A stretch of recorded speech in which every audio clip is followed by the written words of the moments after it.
last video, we covered tips to help kid chefs use knives safely. But now that you've got your rules and setup ready, now it's time to help your child learn how to use the knife. Today we'll go over the 5 knife skills kid chefs should learn. But first, a quick disclaimer. This information is meant for educational purposes only. Every parent knows their child best, and no expert advice replaces a parent's common sense and judgment. Our first knife skill for kid chefs is to learn to cut soft foods first. When you're helping your child learn knife skills, it's best if you start with softer foods and work your way up to harder foods. Start with bread, then try soft fruits and veggies like strawberries or cucumbers. As she practices more, she can try harder foods like carrots or potatoes. Just remember, she most likely will need a real metal knife to cut through these harder foods. Our second important knife skill is to learn how to hold the knife correctly.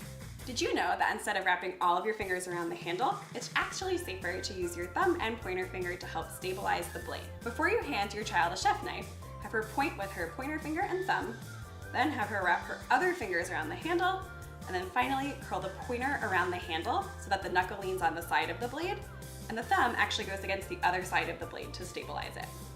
The next 2 knife skills are all about how to hold the food that you're cutting so your fingers don't get in the way. One holding technique, and our third skill, is the bridge grip. It's when you hold the food you're cutting with your hand like a bridge over the food. Use this grip to hold smaller foods like strawberries, cherry tomatoes, and more. You'll slice underneath the bridge right down the middle.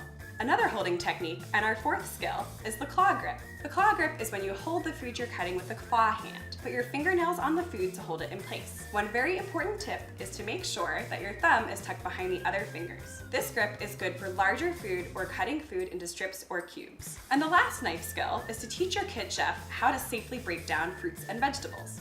Breaking down is a fancy chef term that means cutting a whole ingredient into small parts. The first thing kids need to learn to do is how to cut foods that easily roll, like tomatoes, mushrooms, and apples. We're going to show you how to cut a tomato as an example.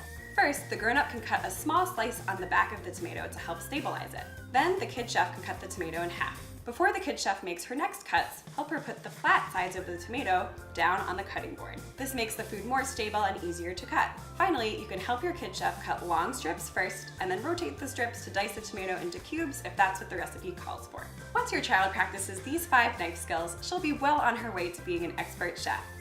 Thanks for watching, and stay tuned for our next video. 4 tips to use the oven and stovetop safely with your child. Happy nomming!